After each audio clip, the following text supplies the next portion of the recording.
So you said you brought iced tea? Yeah, it's just hit Costco.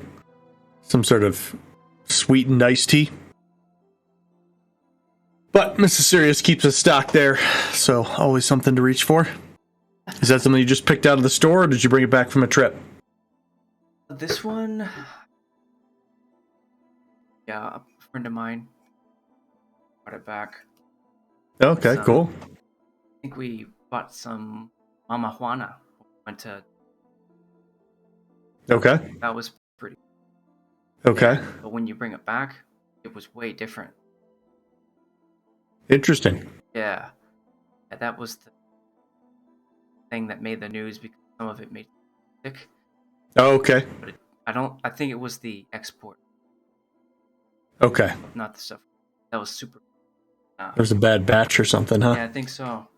Agua Yeah, I got it. This is. Damn. Cool, man. What'd you say?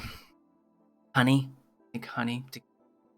But I thought normally you normally pour yourself a drink when you're on a stream and doing your thing. When we spend time in the canteen, I figure, they're serving up rounds at the canteen. So on stream, I'll either bring a stout, I like a Guinness, or any number of kind of ales, whatever's the cost-effective one available. So, any favorites, fan favorites of yours? I like Pacificos. I like Fat Tire. Yeah, anything local. Colorado here, we got a lot of good microbrews, so I'll try to pick something up from the local section. Try it out. A lot of microbrews.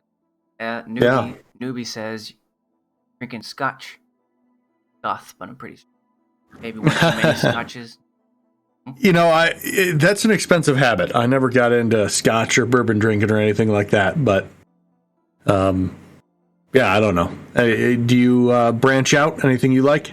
I didn't drink until I was 29. Okay. Yeah, it just wasn't my thing.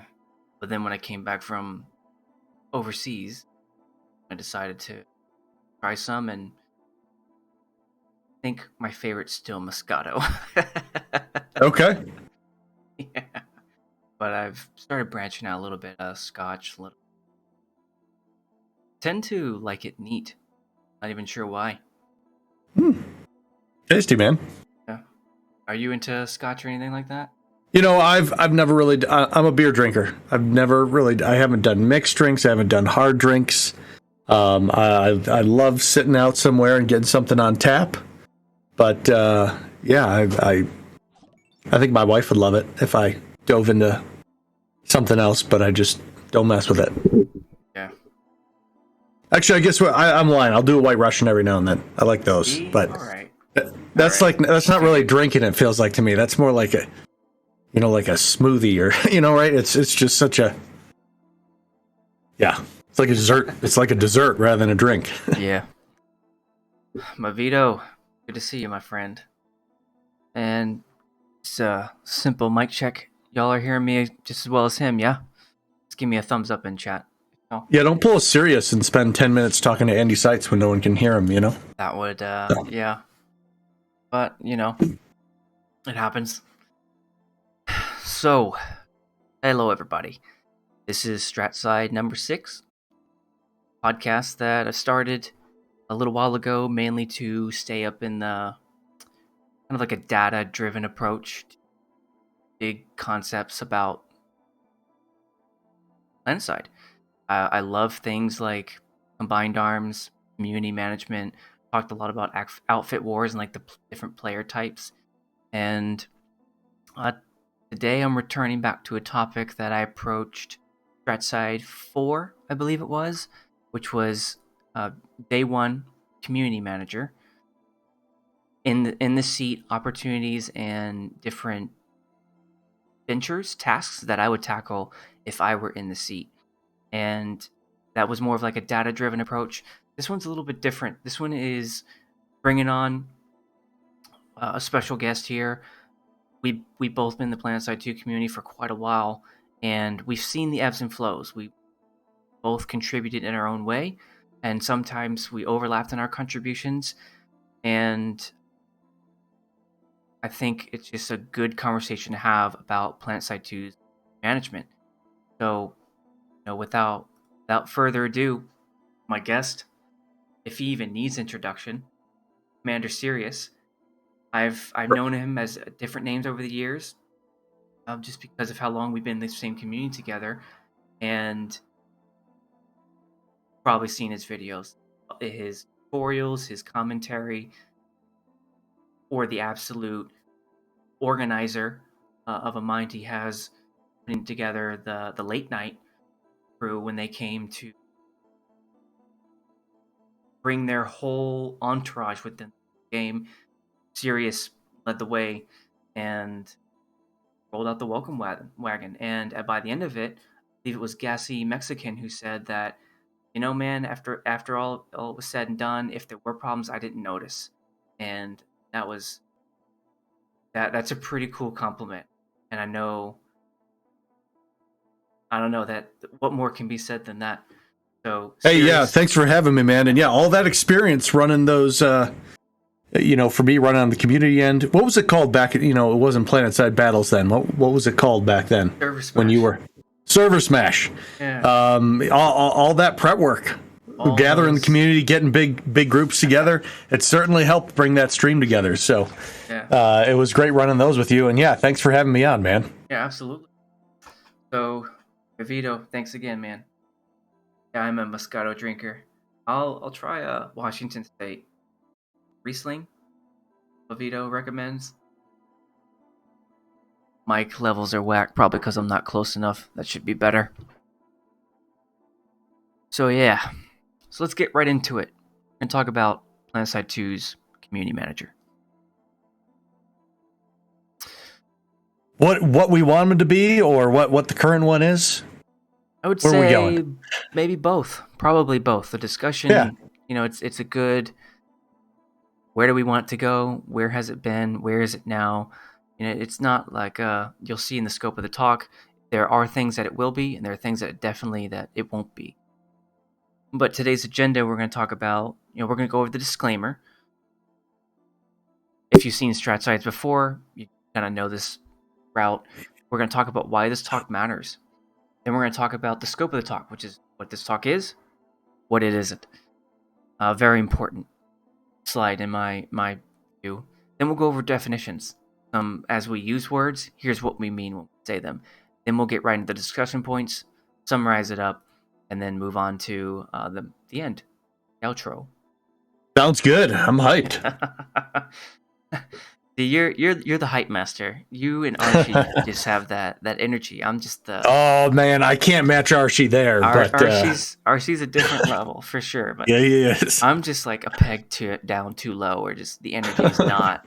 It's just not there. I don't know. By the end, after you have 5 of those, you'll be ready to rock and roll. So. Yeah. So disclaimer: Cyrious and I are not the community manager. So with that, please don't take anything that we say as being sorts of authority when it comes to representing Daybreak or anything of that nature. Second is, Cyrious and I are long-standing players and content creators for this game.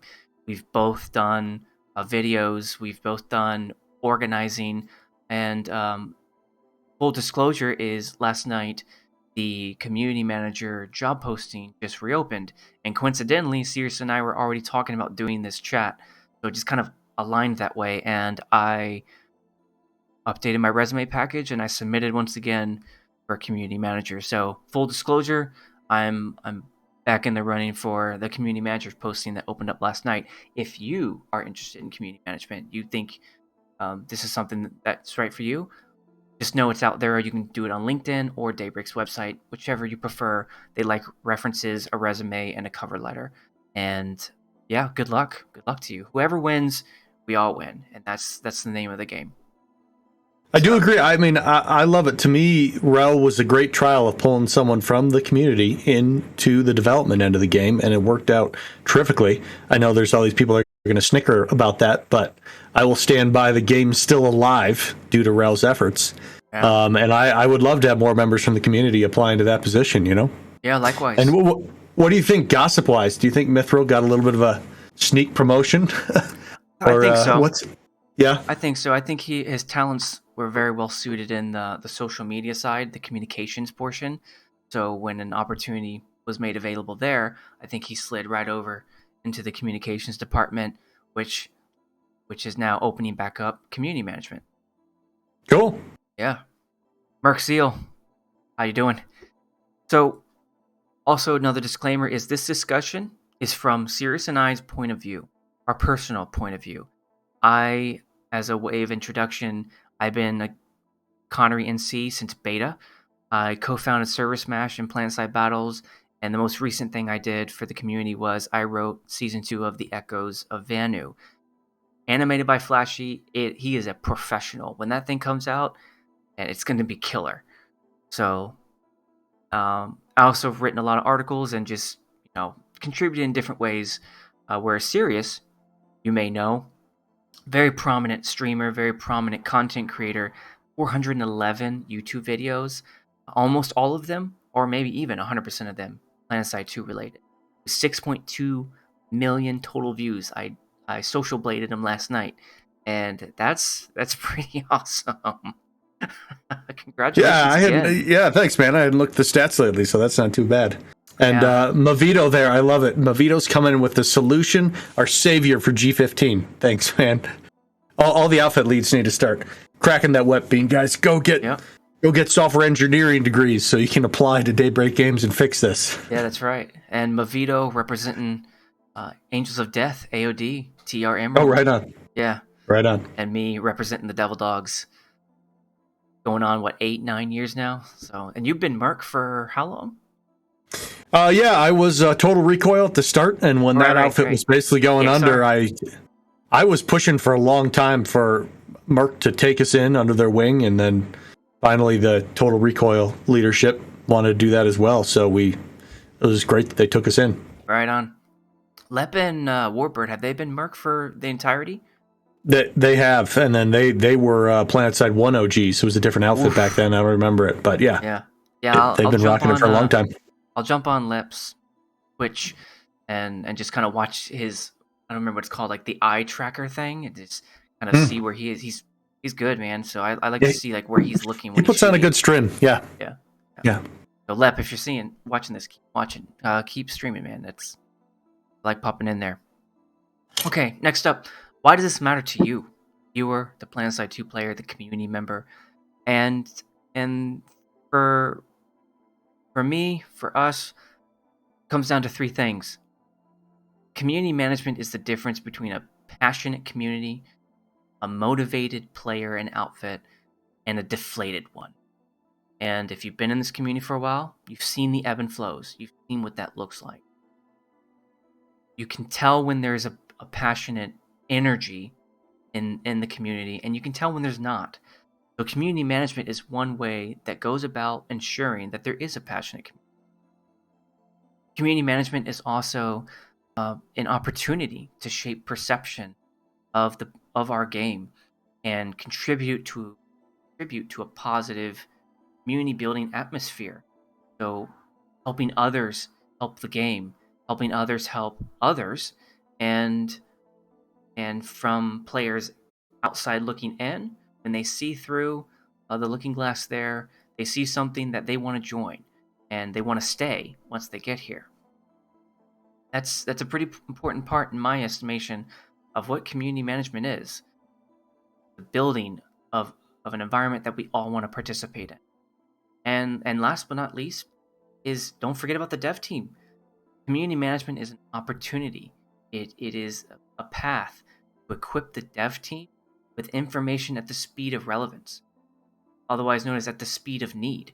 So that's accruing statistics, trend analysis, business intelligence, all the sort of stuff that can be distilled into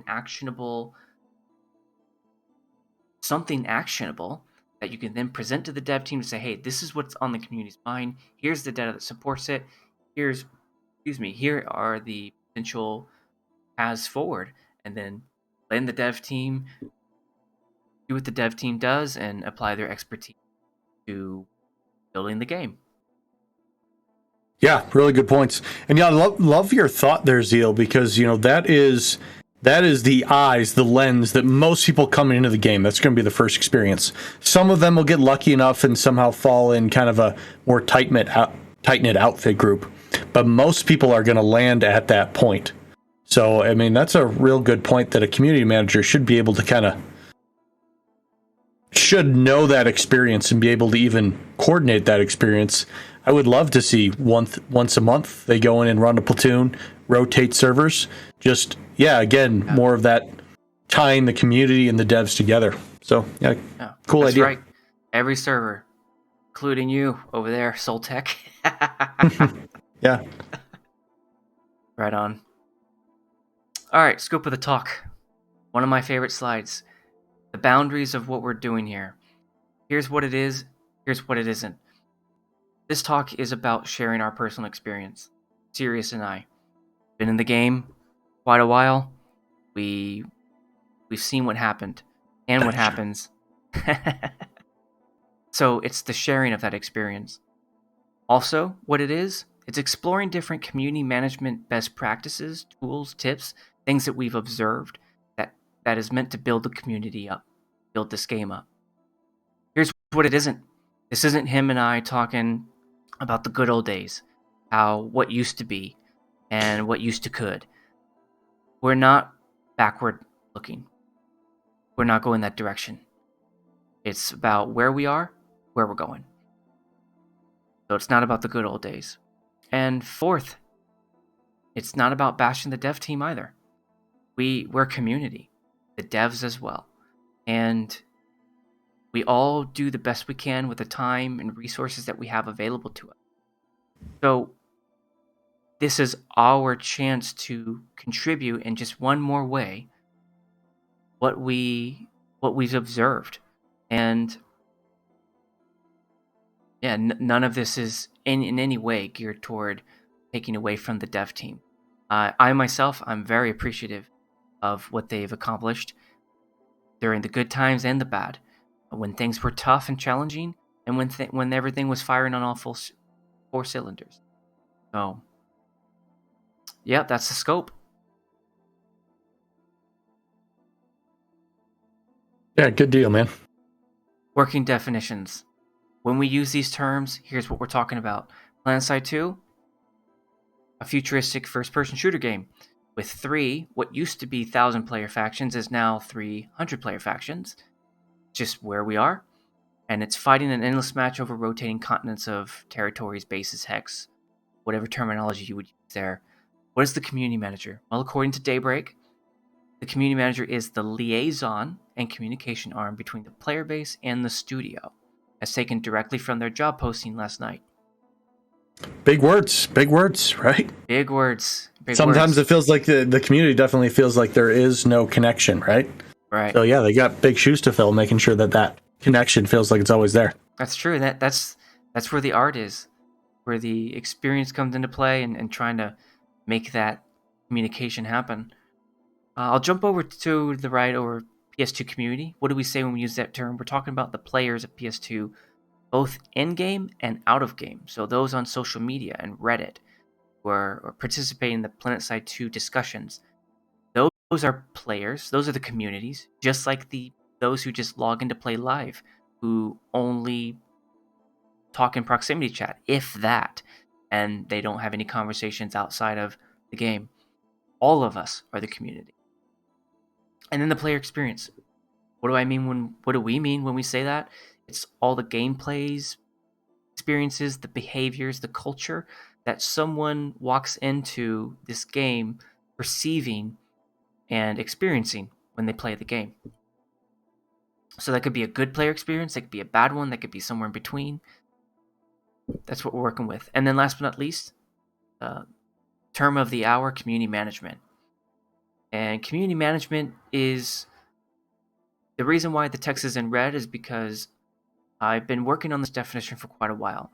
In StratSide 7 or 8, it's going to be about a more data-driven approach to community management. But this is where I am with it at right now. Community management is about engaging players of PlanetSide where they are. That's Twitter, Discord, TeamSpeak, in-game proximity chat, meeting them where they are. It's also about building the relationships with those players and outfits that are the core tenets of the game, the engine that keeps it running. And then creating opportunities for players to participate, and instead of just in addition to clicking heads and rolling around in armor and air, creating opportunities for them to participate, make it feel like a community. And then last but not least, enabling contributions for community members to contribute to the community as a whole. And if you're a content creator, if you are a developer, a programmer, a designer, the list is so endless of how many people that are. We're talking Flashy, who did the Echoes of Vanu. We could talk about Maelstrom doing PS2 alerts. We could talk about Fisu. We could talk about the makers of Recursion Tracker, Cyrious, Arshi, Deeg, Shoktor, Kamikaze. The list goes on and on and on. Both out in out in front, the sort of videos that you would see when you pop up on YouTube, or even the behind the scenes, like people working Planetside battles, the server coordinators and the organizers. That is player contributions to the community. And community management, in my view, is the enabling of that happening to make it flourish so that it's easy, it is welcoming, it's wanted, and the people who are contributing, big and small, feel that. Cool, man. Yeah. I think everyone can get on board with that. They all want to see that. And I agree. Yeah, it's everyone making the community, from someone that are out there doing it outside of the game to especially the people that are leading squads, leading platoons, leading outfits, right? That's the number one community content creation there is out there. Yeah, that's definitely agree with that. So with that out of the way, that's our housekeeping. So we'll actually get into the discussion. Go figure. And so a little bit of context. So when Mithril transitioned into the role of community manager, I think it was about November, December-ish timeframe, we set out to engage as much as we could to welcome Mithril, to show him what we could, and contribute as best we could to orient him. And one of those was inviting him to have a discussion with various contributors in the community. And that unfortunately wasn't able to happen. But what got me thinking the other day is the questions that we had that we were going to explore with Mithril still are great discussion topics that we can have amongst ourselves. And hence why we're having this discussion now. I called up Cyrious and said, hey, do you want to do this? Like, yep, let's do it. And now here we are. So here's some of the things that we wanted to really just go over. This may take 30 minutes. It may take an hour. There really is no time limit per se on it. So with that, Cyrious, what do you think? What are you thinking about the discussion?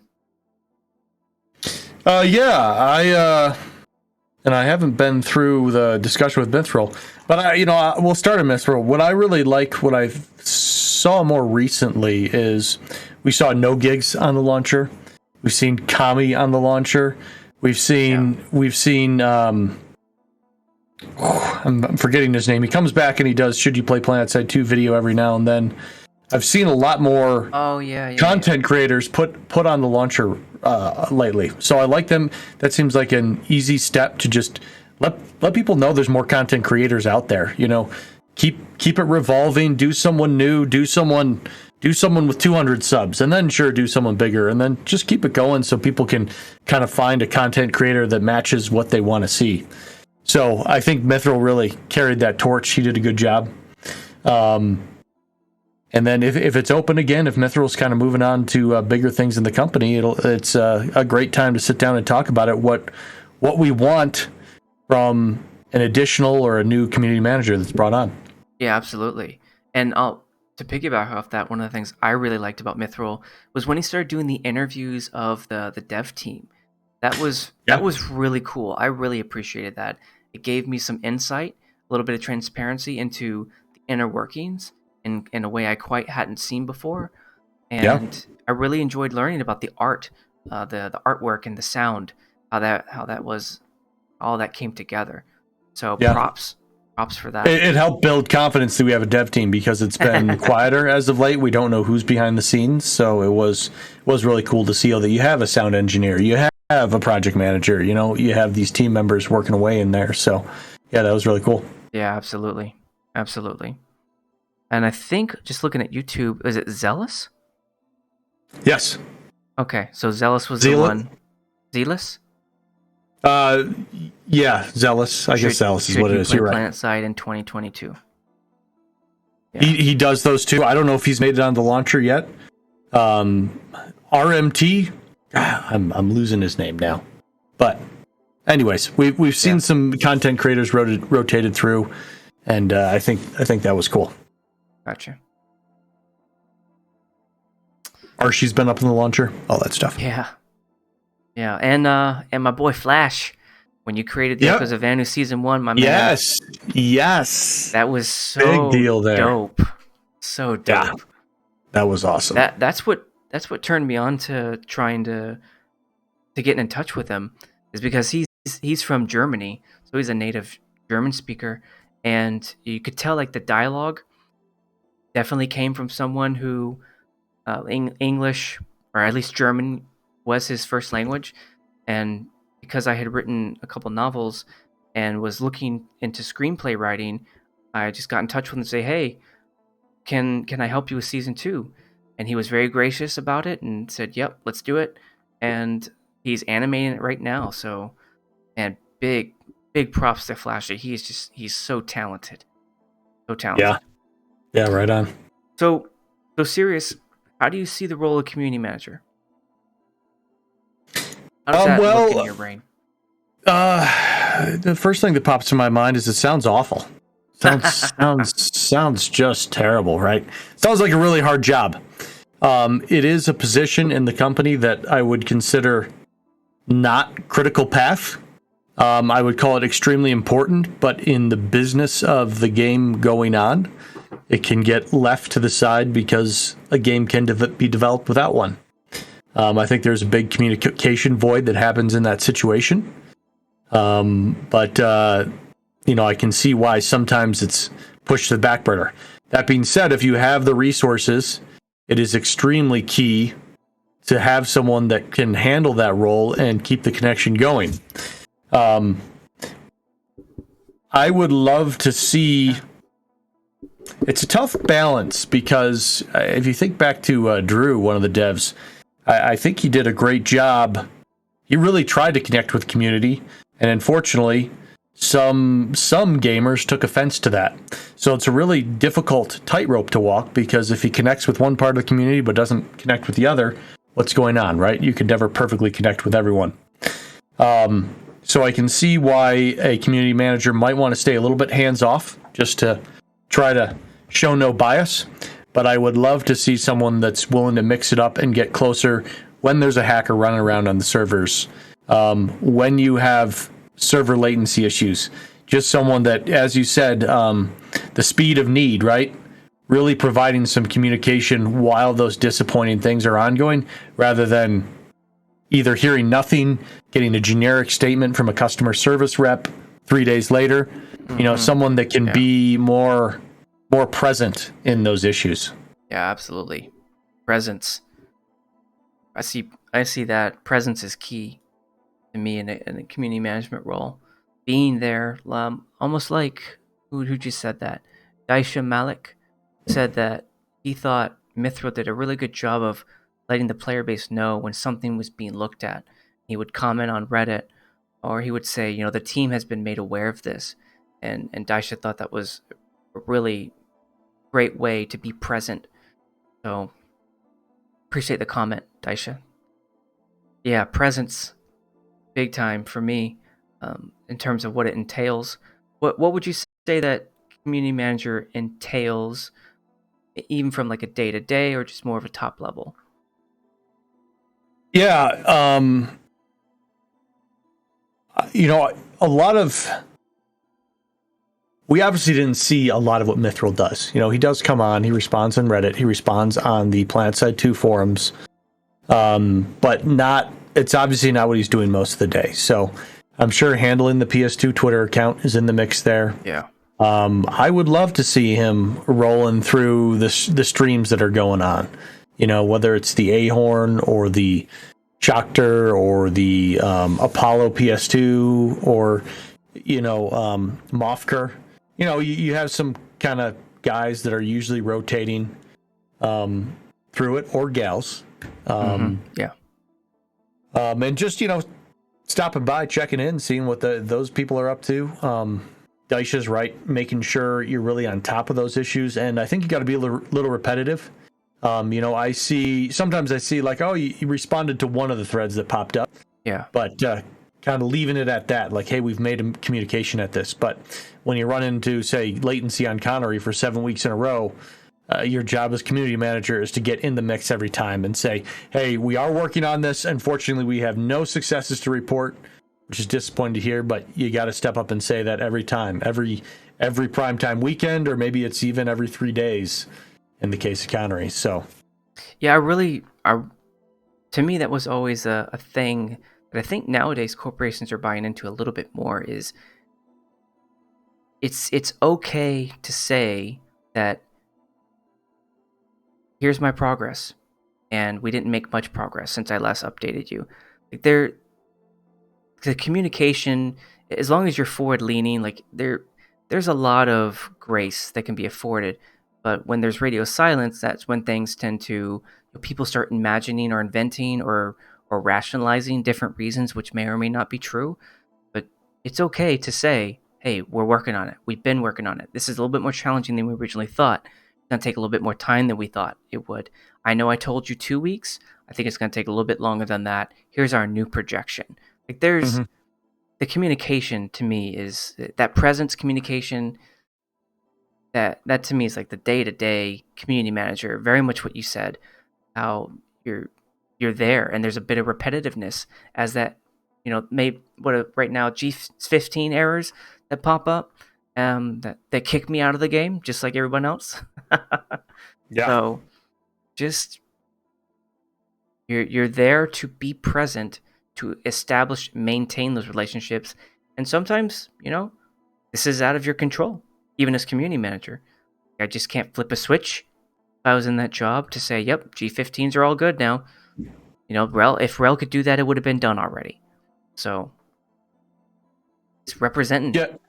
Yeah, and that's probably, while necessary, one of the very hard parts of the job. Those are tough conversations to have, and you're going to get a lot of hate for it. Trying to making sure the community knows you're aware of it and someone's on it is very important. Yeah. So in your mind, so we just went through what we think it does entail. What do you think it doesn't entail? What doesn't a community manager do outside their swim lane? Yeah, well, they don't build the game. It'd be nice if they could. Yeah, that critical path thing you mentioned. Yeah, they have to. They're kind of they're parallel with the dev team, but not like part of it. It's kind of what I'd say. Well, what's your thought on that? They're not in there doing like models and level design and. Exactly. Yeah, I'd say pretty much along those lines as well. Like, swim lane of the community manager is the communication, the relationship building. The community manager is not the one who is the producer, who organizes all of those trains of thought to say this is the direction we're taking. So less of a decision maker and more of a facilitator, an enabler of the decision that gets made. If I were in that job and I needed to know, how are we going to fix G15, I would go to Rel.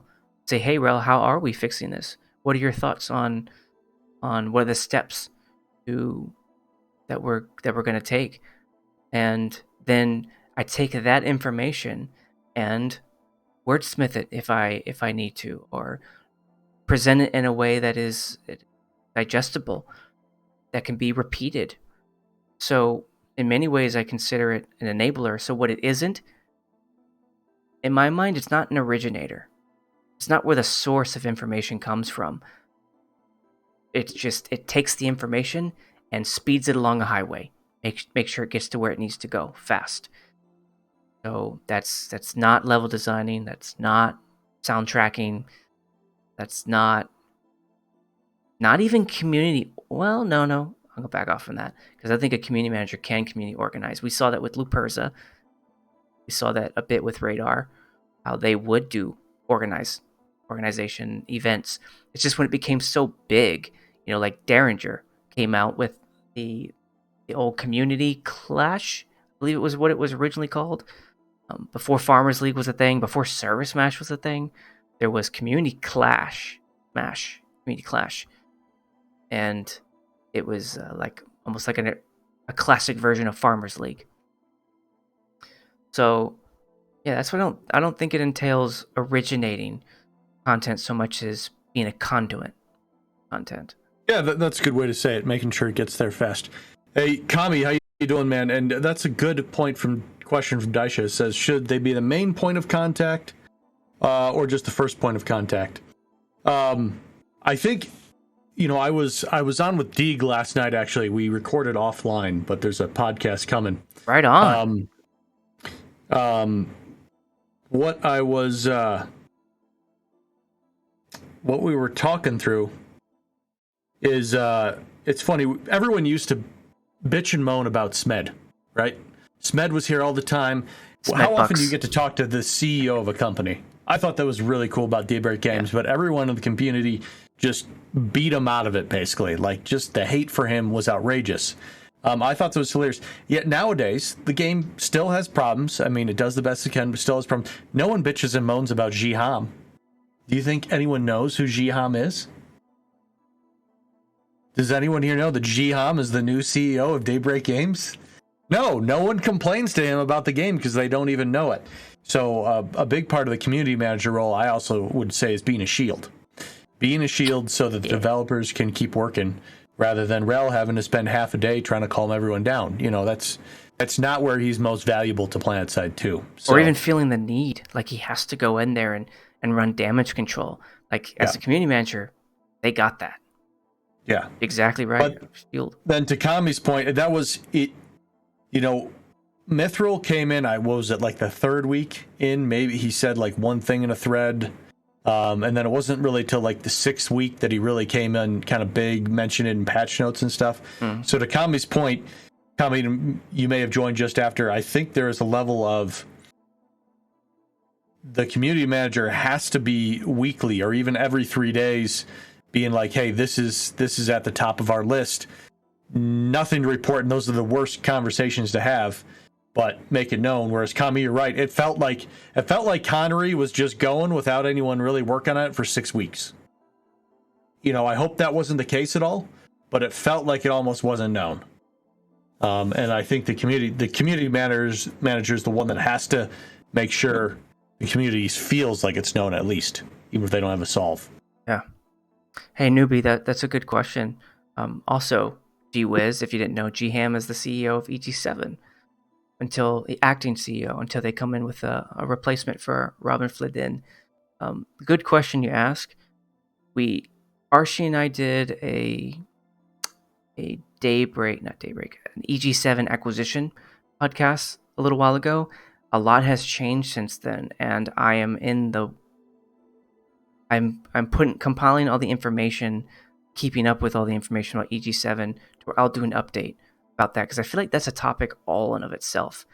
There's finances and a lot of reports to delve into, and it's just a matter of putting that stuff to paper. But yeah, that's coming. I'm super interested in how EG7 interacts with Daybreak, how that ecosystem works, and I've been following it along. I've been keeping track of it, so that's on its way. Good question. So, the middle one. I felt like I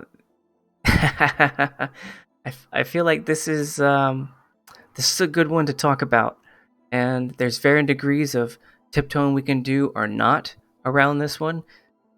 What we think Daybreak's vision is for the community,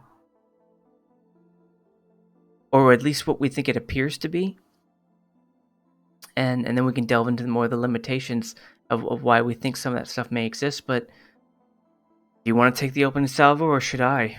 What do you think Daybreak's vision is for the community? I think when you're doing an MMO, a massively multiplayer online game, it's just a whole different deal. You know, you do a single player FPS, and sure, there's a community there, probably groups up around Reddit or something, but it's a whole different beast when it's PvP and it's a lot of players playing together. Yeah. So a game like this requires a lot more interaction with the community than I'd say even something like Apex Legends. You know, people can go out and play that pretty casually, whereas it feels like PlanetSide 2, if you're playing it, you really end up in an outfit. You're more tuned into it, and you're just, I wouldn't say you're tryharding, but the community matters more in a way a match of PUBG just doesn't. So I don't know what their vision is for it, but I hope they know. I think they understand that it is key to stay in tune with it. Yeah. This, to me, one of the main reasons why I wrote this question that we were going to ask Mithril, what is Daybreak's vision for the community, is I wanted to get a sense for how they felt about the community. There was a time when the communication between the development team or just Daybreak and the community was sparse. Deeg calls it the years of silence, I think, but he termed it once, and we all felt that. I was a player during that time. Cyrious was a player. A lot of you were players. We felt that. We felt that vacuum, and it could be difficult to justify why we think that occurred.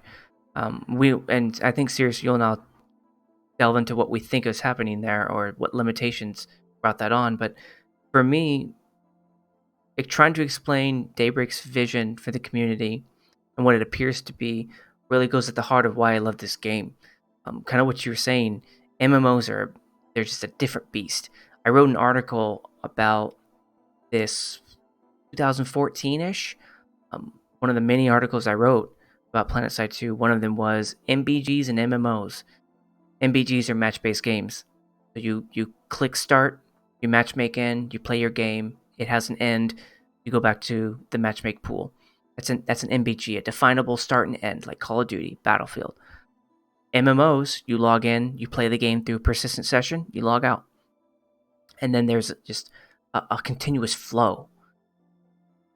Trying to manage an MMO and an FPS, combining two genres that don't seem like they go together, but PlanetSide 2 made it happen, combines, it creates an atmosphere that I haven't seen. And I don't mean that like awe-inspiring. Like, this is one of the reasons why I love this game so much. It is one of these singular, unique games I've seen where they've successfully combined the persistent existence, like just the continual stream of playing a game, with something high intensity action like an FPS. You know, what would you do if you could play Battlefield for every second and you were in the same match with thousands of players? That's PlanetSide. So those communities, and what I wrote in my article trying to talk about, those communities don't necessarily see eye to eye. They're not rewarded doing the same things. They have different thoughts and different general stereotypes, and you're putting them all together. And out of that is what I've called, what people in the military call just the chaos that ensues, the controlled chaos that results from that. And then you try and put someone in charge of that controlled chaos. How do you do that? How do you manage a group of players who don't answer to you? They barely answer to themselves and other people, only so much as they want to. They're paying you to be there. They're only there for as long as they're having fun, and as soon as they're not, they'll bug out, go somewhere else. So, how do you manage that? How do you approach that from a philosophy of, I want to make this better for the average player, for as many players as possible. I want to increase their happiness. I want to increase how long they stay on. I want to increase their connectedness to the community. And I think the approaching of that is what we got. It's what I saw in the early days when I first joined, where Lou Perza was here, where she was hosting events. So when I'm answering what I think Daybreak's vision is, what I think their vision is they see us as, and they work toward something that keeps us coming back. That's, for all of what I just said, that's about as specific as I think I can get, because I also can't ignore, I don't think any of us can ignore, how over the years there was an ebb and flow of touch points that we got from Planetside 2, the game, and the community. I'm sorry, not the community, the developers, the staff. Some years we didn't hear from them. Other years we heard a lot from them. And then even more years we heard somewhere in the middle. And that ebb and flow consisted with a lot of different special events that happened. So I think at the end of the day, whether it was Rel playing, doing his thoughts on better gaming back when he was a player, or now that he's a dev, in both situations, the staff at the time that I got from there, working with them, was they wanted to keep people coming back. And I think that even though they had limitations, we could probably get into now, was the limitations existed which constrained their resources, the people they had available to do that, the time they had to do that, so that they had to sacrifice that persistent presence that we talked about. We thought was the role of the community manager. That was a lot of me just talking. Serious, what do you think? Yeah, I mean, when there is when H1Z1's successful, it's understandable that they're going to pare down the development team, and the community manager is something that's going to go there. The reality is, it probably was PS2 was probably wildly profitable at the time when it had small development team and not a lot of communication. So, from a top-down approach, it's going to look like it's not all that important, but I think for the longevity of the game, it is very, very important. Yeah. So what sort of limitations do you think crept into that goal that they had, that what they wanted it to be? Excuse me. To me, it's always one of the big limitations is basically making sure you're not showing bias, right? It's a nice idea for a community manager to go run a public platoon somewhere, to go join an outfit. But if you did that server and you played TR and then you never played VS or whatever, there's all sorts of these risks of bias of a community manager being too close to the community. So I could definitely see that as a limitation. Another limitation is if they're getting involved with hackers or exploiters or anything like that. If they make an error, that could be a big challenge. So, that's why some of these things move really slow, because they want to go through customer service, because there's procedures for all that, even though it doesn't really happen very fast. So, yeah, I can see a couple limitations right there. Yeah. Yeah, absolutely.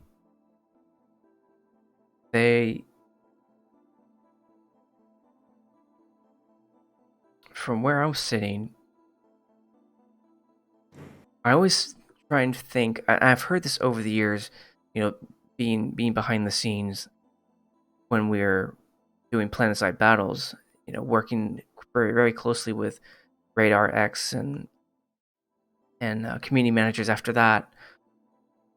There were many things that we wanted to do, and some of the limitations that crept back in. One of them was legal. There were legal limitations that kept popping up. Different sort of agreements that needed to be signed, and I can't recall the specifics of every idea we've had, but I remember there was one case. It was something like it was an early version of the deal that we struck with the ESL, the Electronic Sports League, 2017. There was an early version of that with another company that we found that we wanted to, what we introduced to the PlanetSide 2 dev team to see if we could build in like a multi-camera system, like a professional, almost like NFL type camera system where you could shoot from different angles while there are multiple casters. Very difficult to do. It's the fact that we were able to make that happen the way we did with Farah, Justicia, Maelstrom, and just blows my mind. But we were looking at a company who could help us with that, but there were some legal limitations that crept into that, mainly like intellectual property and non-disclosure agreements. So I imagine that the more I kept seeing that, was the more it opened my eyes to, PlanetSide 2 is a very unique game that has intellectual property that the game that Daybreak must protect. So there were certain, like, they couldn't just be buddy with every person. They had to keep some at arm's length to protect their business interests, and I get that. I understand that. And another limitation I saw was PR, public relations. Similar to what you were saying, Cyrious. If the community manager only played one server, only played one faction, only played in one outfit all the time, we have a saying called perception is reality. Even though you might not think any lower of anyone else, there starts to be that bias that creeps in every decision you make.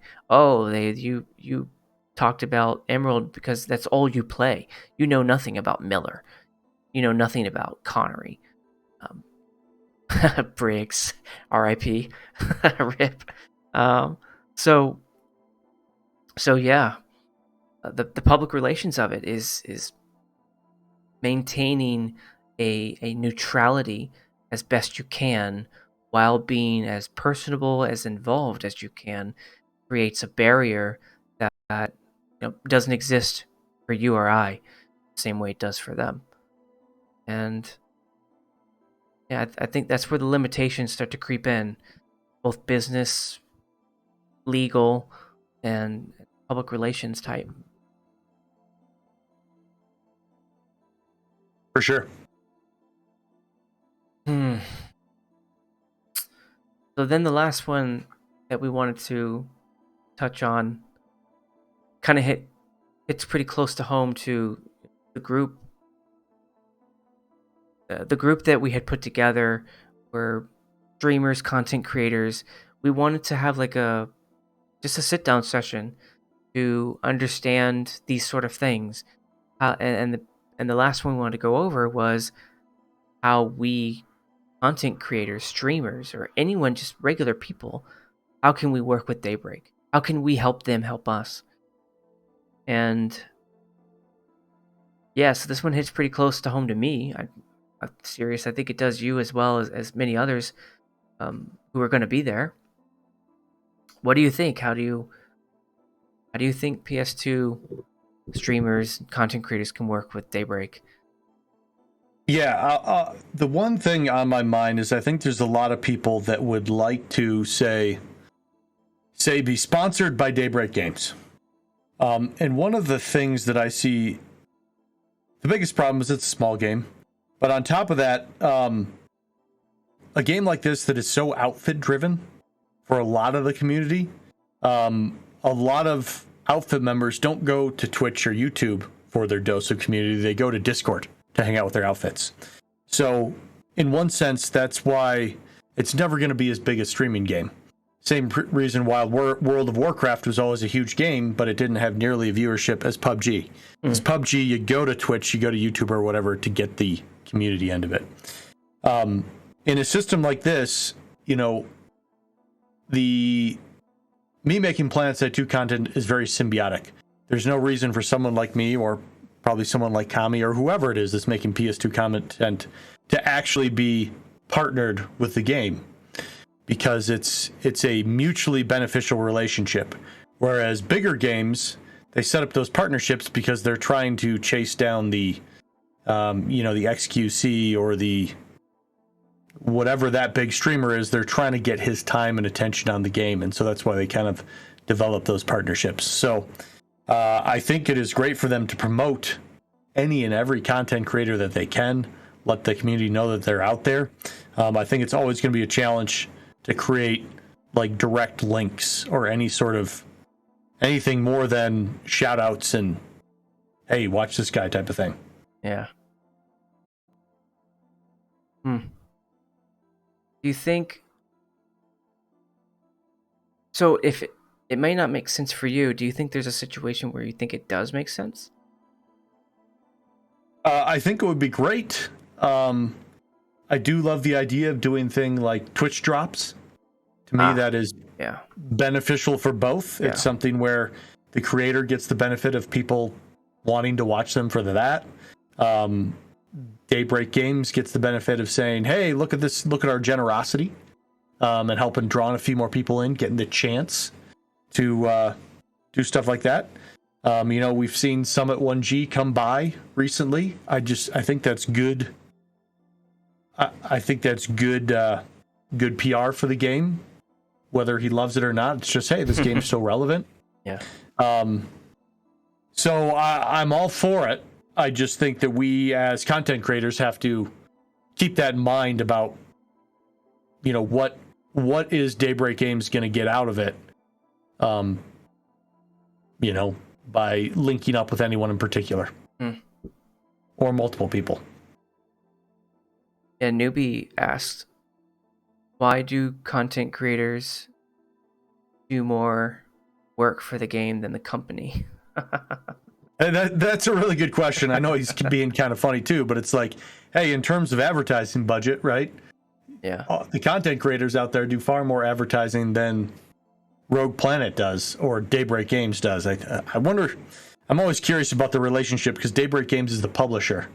Do they manage all the advertising? Does Rogue Planet, which is really the development studio, have any say in that? I don't know. I think that's kind of the way it is for a lot of games, though, really. Games with the biggest budgets certainly do, you got League of Legends or World of Warcraft. You have cool, cinematic cutscenes that come out every now and then. But in general, most of the discussion, promotion, etc., happens from the community managers. And to me, it's the same with Planetside, too. Yeah, good question, Newbie. Sorry, community managers is wrong. Community content creators. Sorry. Gotcha. How can we work together? I think I put a good 2 or 3 hours into this in StratSide. It was StratSide number 3. Day 1 in the seat community manager. And yeah. Man, there's so many different avenues where content creators, streamers, developers, I should have expanded that question a bit more. Developers, artists, sound producers, just every aspect of creation and contribution. How do we work together with Daybreak? And there's a bunch of, like Cyrious said, partnerships, sponsorships. Those are the obvious ones. Endorsed content, like we started seeing on the Launchpad. kudos to all the people who got on that. That was pretty cool to see. Then there's a lot of less obvious stuff, call it, and events. I know that for Planetside Battles, one of the main things that the development team did for us is they did a lot of account management. All of those Jaeger accounts that we had to dish out, we had to take responsibility for all of the password resets to maintain account security and integrity. There's a lot of back end stuff that happened with the community manager and part of the dev team. But what I always wanted was what used to be, I think they used to call it like the player studio or something, where, and I think they still have it. You can see people like Eben Nebula and Steve-O and a lot of, and Vendi, I think, as well, a lot of model texture developers and stuff like that, where they contribute models and stuff to the game that then becomes part of the game.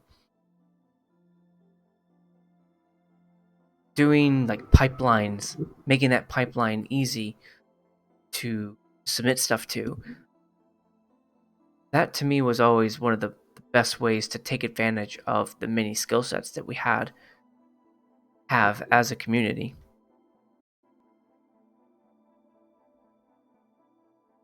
The wrong button there. Yeah, and I don't think people give Daybreak Games enough credit for doing the player studio, and I know they'd like it back more. I'm blanking. I'd have to pull it up, but I was talking to the guy that managed that for a while, and he said the reality is it was a massive amount of work. They kept relationships with Doku, Stevio, the guys that really were delivering super high quality stuff all the time, where they didn't really need to help them along at all. And there's a lot more people in the player studio that were able to do that as well. But the amount of those players that were able to deliver a model that was ready to go in the game pretty much right away was dwarfed by the massive amount of players that just did not have the experience to deliver the quality model they needed. So he was telling me how he had to do all this work. Sometimes he's basically redoing these models kind of for people just to get it to be something that could go in the game. So that's major props to them for doing it. I just hope people can see, just while it seems like a no-brainer, it does come up with a lot of dev time to get those sorts of things executed. And there's going to be a question of, is it worth it? Does it deliver enough to the game that we put this person's resources on it? You're right on, Daisha. Thank you. And sorry, Chris, that I was missing it. Chris Bishop, you're exactly right. So he was the guy that had to pick up Player Studio at one point. And he said it was a big job to try to get some of that stuff into the game. I didn't know that about how much work it was extra for the models that needed a lot of help. I didn't know that. That makes a lot of sense. And so I think a lot of people say, well, Player Studio, open it back up. But it's like, I think you would basically have to, Chris Bishop, he's made a whole bunch of weapons for the game. And then, is it better for Chris Bishop to go help all of these player models into the game, which Daybreak gets a small cut of? Or should Chris Bishop just be making new models that they can then sell? Why add that middleman to just kind of eat some of their profit up? So anyways, it was an interesting chat with Chris there, and it would be great if they had the resources to bring it back, but it really is more of a community management element than like some just easy score for Daybreak Games. Yeah, I can't recall. There was a gentleman that Deeg was he was the artwork designer. Okay. And he was talking about, it'll come to me here in a second or two, but he was talking about how each faction had its own color schema, had its own textures. One faction had like more round edges, one had more square, one had more octagon or polygonal. type stuff, and Okay. how that kind of connects with what you're saying. How every person who submits a model probably isn't aware of that, or isn't consistent in that way to where the person receiving that model would have to make it lore ready for the game. You're right. That's a whole nother aspect of it, right? If you're trying to keep some sort of consistent faction vision, having another 50 designers thrown in the mix is going to be real tough to retain that for sure. So Alan um Alan yeah Lapidus. talking to Alan there. It was he was the environmental lead and principal artist. Alan, Yeah. shout out. Do great work, man. Yeah. So yeah. And So what do you think the about community streamer manager has kits? a lot to do there, but just a challenging role in that sense. Go ahead. What were you saying? What do you think about streamer kits?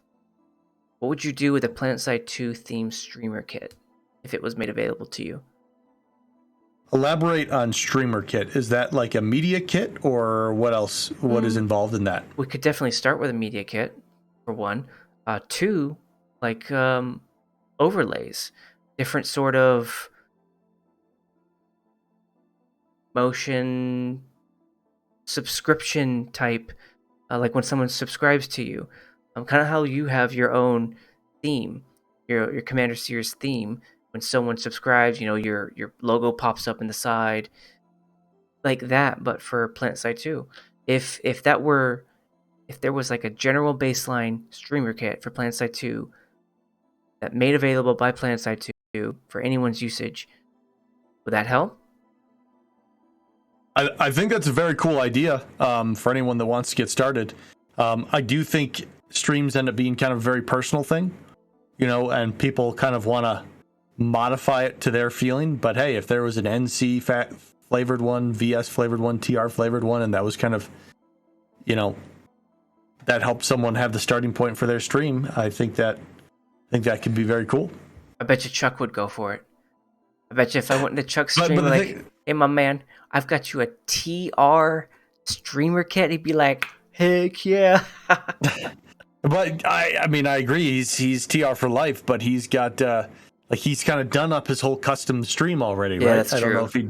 I don't know if he'd ditch it for whatever else they're throwing out there. Yeah, So, he's got like his hut, his subscriber hut.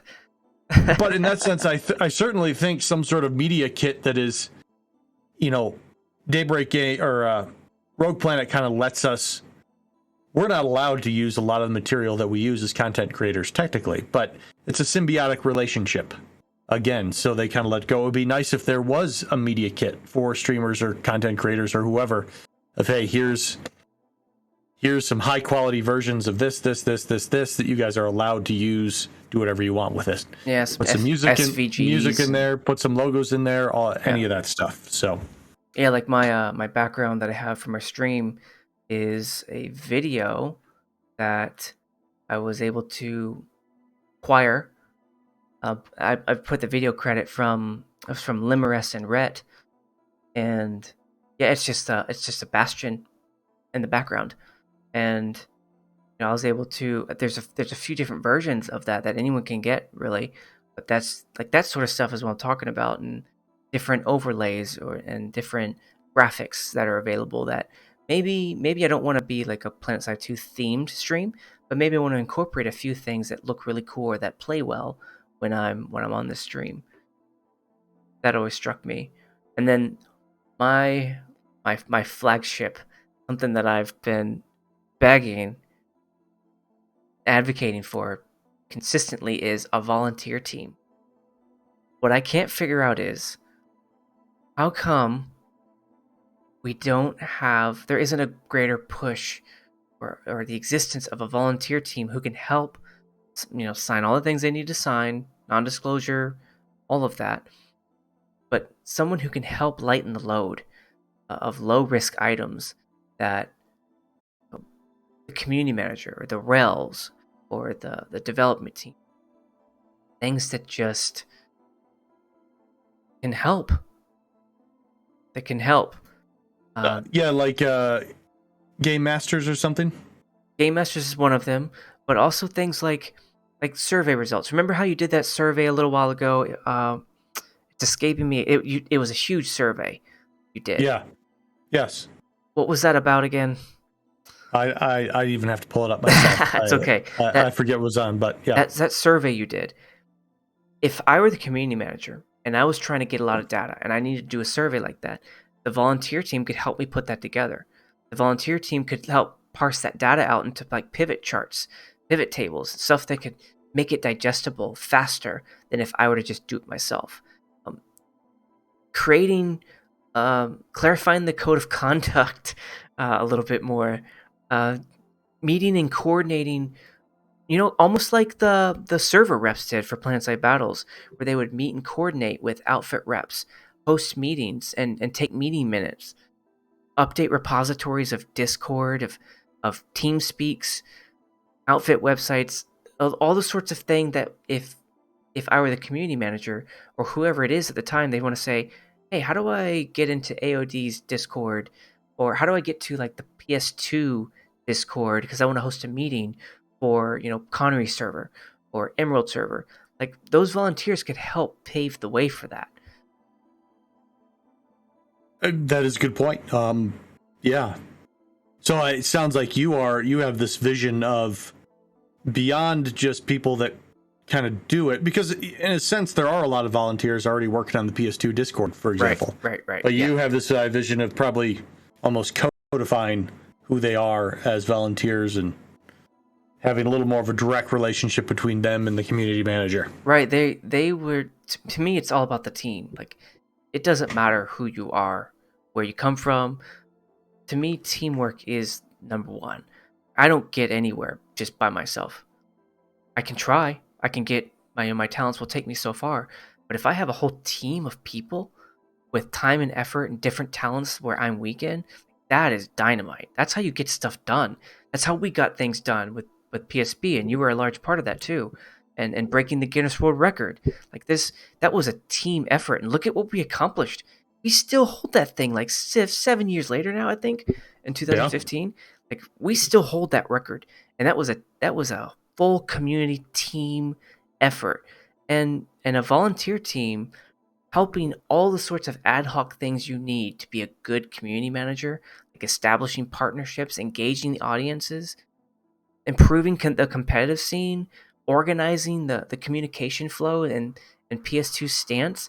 Like there's things that they can't legally do. Got it. But there is so much that they can help, assist, mitigate, and just make it easier so that the community manager has to spend less time parsing through this data when it's boom, right there. Here's the chart. And if I want to look at the data just to make sure, trust but verify, I can do that. I know where it is. I can see it. It's just, there's so much a volunteer team would do. And I keep saying it.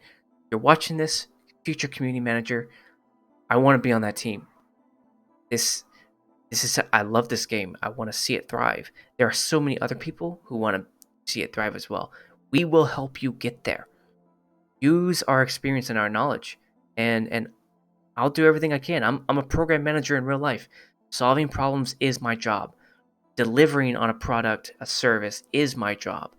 So we will find a way, or we'll make a way. And we'll make sure it's legal, moral, ethical, the whole 9 yards. But there are so many people who want to contribute, who want to be that behind the scenes, and who are good at it, very experienced at it.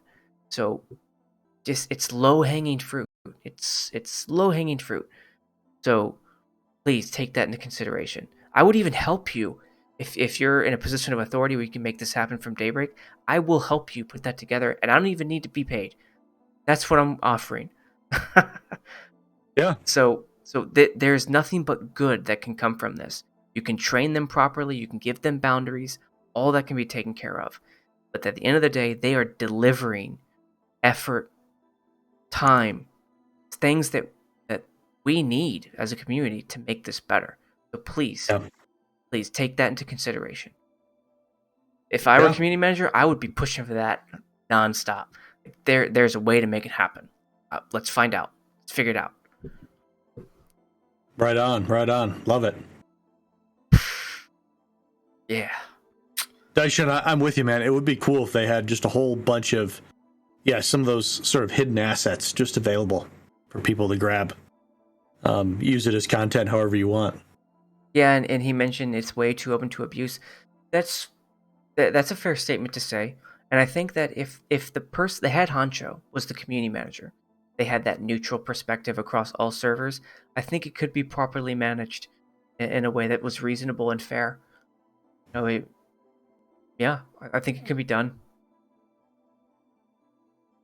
Are you trying to outsource the job? More like expand it, grow it, make it bigger. To me, it's not a win lose. It's not a zero sum game. The more people we add, the more we can do. And this is a community, so that's just we're here to build the game up.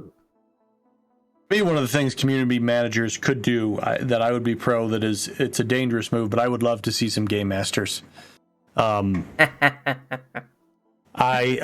understand why not do it. There's a lot of pitfalls, and there are going to be moments where it goes wrong, and the community's up in arms about it. But I think there would be just as many moments where those guys were able to stop a hacker from ruining fights for a night, stop some exploiters, deal with some of these things. Yeah.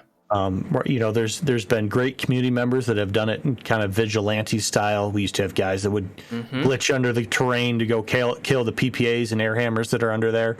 Yeah. Heroes, goddamn heroes. Yeah, they are heroes. But I would love it if they kind of codified that and gave some members, not ban ability, but to time out some of these players. Weapons lock.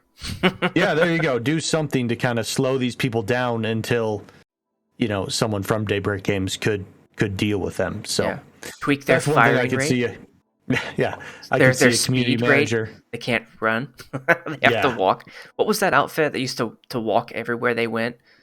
I can't remember. I'm not familiar with them. They would. This was a while back. But they refused. They refused to go in vehicles. So you would just be flying across, NDRX, and you just see this line of heavy assaults just hut across the battlefield. Can't remember who they were. So game masters, I'd be for it. I think there's a way to make it work. Yeah. Something happened. I think your other stream is showing. Hold on, I can maybe there we go. That was my fault. That Agua Luna. It's doing some work. So that's I don't know, man. What do you think? I think we had a good discussion. Any other topics that come to mind? No, I'd just say good luck, man. I mean, I think it's great that you're going after it. I think you do a terrific job. And as I like that you just encourage everyone from the community that's interested in something like that should throw their hat in, By the way, good plug for a community manager could also do this. I think they're still looking for a technical lead on PlanetSide, right? Oh, yeah. I don't know, but a community manager could also help try to, just hunt for talent. That to me that would be a really hard job. Big shoes to fill, and you really got to have some credentials to do that. Yeah. But just community manager could blast that out, try to find more people to support the development and fill those holes that are out there. Yeah, right on. It's about the team, baby. It's about the team. You build that team up, the team will build you up, build the game up. It's a self-fulfilling prophecy, whatever you might call that. Yeah. Yeah, man, that was a really good discussion. I appreciated that big time. Good deal. I'm super passionate about this. The community is a heartbeat, and there's so much that can be done, even if it's not the full list that I broke out in StratSide 3, the full 3 hours. But even just some of it, half of it, there's a lot that can be done with a community manager who is leaning into the role, persistent, engaging, and looking to build it up. If you think that's you, please. To me, whoever gets it, we all win. That's what it's about. So, quick plug for StratSide's This is our 6th one. Cyrious and I talking about PlanetSide 2's community management. They're big, long stream the things that we've done so far. And as you can see on the right, here are the ones I want to hit.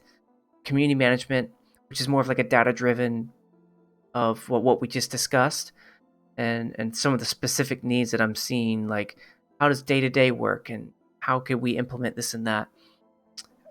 The EG7 update, so newbie, what you mentioned earlier. I'm building that one.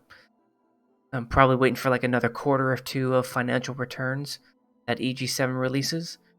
And this one, I posted on Reddit, game designer day one in the seat. I'm not a game designer, but if I were talented, here's what I would do. That was really well received, even better received than the community manager Reddit post that I had. So I'll probably do a data-driven discussion about that. And my heart and soul is combined arms, elite fits, zerg fits. I love those conversations. Love them almost as much as I love community management conversations. But MMOs and MBGs are kind of like a meta of that. Elite fits, zerg fits, and how all that plays together. But the mechanisms of what we discussed earlier, like the Call of Duty versus the MMO, and how those bring about different needs that you fulfill. I'm looking forward to doing that one. And then Elite fits and Zerg fits is I've loved talking about that since it was a huge hot topic back in the MLG days, when that just it seemed like everyone had a side that they were taking on it, way more than you would think now. So I just love those conversations. Delved a little bit into it when we did combined arms and how it's used against you to win on live. I got a lot of great feedback. Shout out AOD, came in large numbers for that. Thank you. But combined arms, it's being used against you whether you know it or not. There is an outfit employing combined arms to kill you and take your territory all day, every day. It's just, at what level? Are we talking several platoons? Nowadays it's harder to field, or maybe it's platoon or 3 squads, which is much more reasonable. And employing, the different armor, air, infantry, construction to take your stuff. But elite fits and zerd fits are a different kind of conversation in that same ballpark.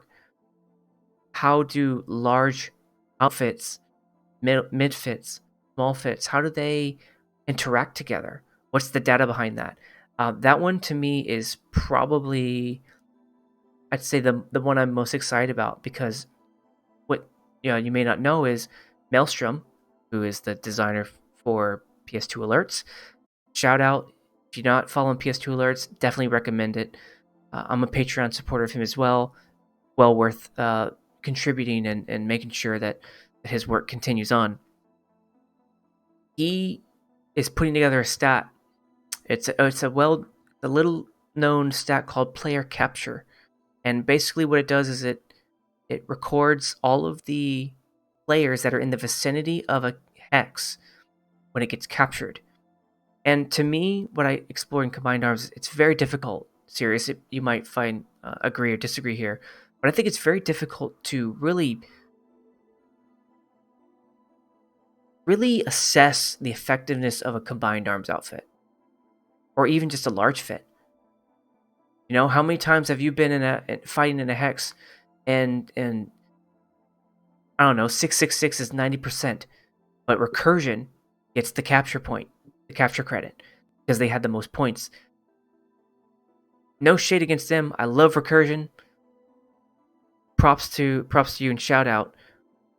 But was recursion really the only ones there? According to the stats, yes. You see their logo on the capture point. But what stat really shows you presence of an outfit? And it's called player capture. So Maelstrom is putting together a kind of like a PS2 of that, which will really give me some data that I'm going to use as the foundation of this discussion. And it's going to go back as far as I can go back, but it'll tell me, how many merc were at a hex, even though they didn't get the capture credit. How present were they everywhere? And I think that'll start to really show the effectiveness of of large fits.